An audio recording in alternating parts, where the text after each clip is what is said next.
I just got off the phone with my mom, and she said, make sure that this video that you're about to film is a fun one, because you've been depressing me lately.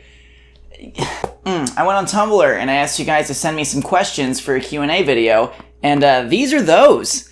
These are those. What is your current favorite song, and who sings it? I don't know if I have a current favorite song, but at the moment my jam is anything made by churches. I'm just bumping all of their tunes. That's my summer band. It's like the perfect blend of emotional, moody stuff, but with the backdrop of fun synthy pop, and I'm all about it.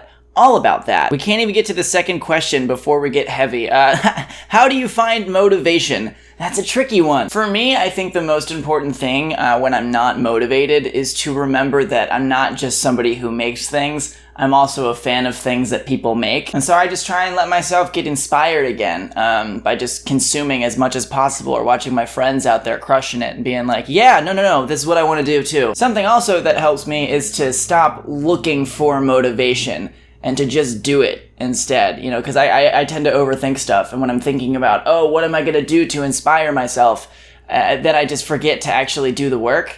And so for me, it's about doing the work before I think about doing the work.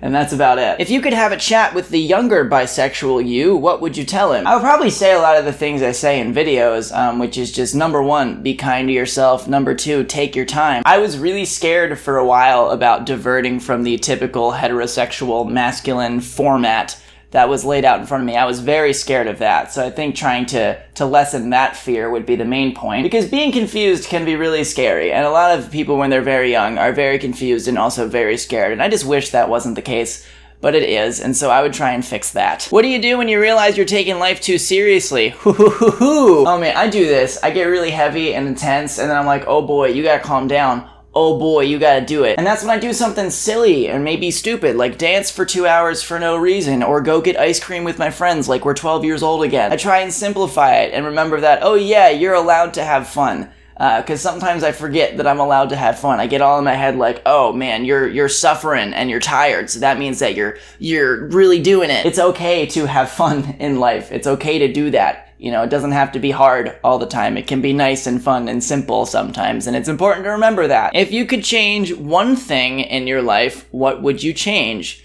I don't know if I would change anything in my life, if only because this is the life that I know, and I don't know what the other life looks like. I don't know what the other Connor looks like in this hypothetical scenario. And that kind of stresses me out. I would have probably tried to enjoy high school more. But the fact that I didn't enjoy high school more was important for me in my development as a person. So again, I don't know if I would change that. I don't know. I like my life as it is. I don't know if I would change anything. I think I have a crush on my straight friend. I'm a bi guy. What should I do? No, don't. Stop. Don't crush on straight people. That's rule number one, is do not crush on straight people, unless of course you're also straight, or you're bi and they're of a different gender than you. There is a very real thing that happens to people where we want what we cannot have, and the fact that we can't have it makes it seem more appealing to us. But you don't want this person, and here's why: because they cannot want you in the way that you want them. Don't crush on straight people though. It's rule number one. Just go and look for somebody who's more compatible to you in a romantic sense, and love this person as a best friend, because you have a best friend. And that's incredible. I know it's way easier said than done. I know, I get it, but you gotta adjust your expectations, because this is gonna be torture. It's gonna be torture. Don't torture yourself. That's all I got though. That's all I got for this Q&A. Thank you guys so much for watching. I did get a bunch of questions. I'm gonna be putting more into another Q&A video, and we're putting it up on Patreon soon. I'm gonna go. I love y'all a lot, and I will see you next time on Monday. Hello friends. In case you didn't know, I do make videos on this YouTube channel every Monday and Friday. And now you know that, and you can subscribe for more. I also am on other social networks. Blah, self-promotion. Yeah, I'll hang out with you soon. I'll see you soon on the internet. Bye, guys.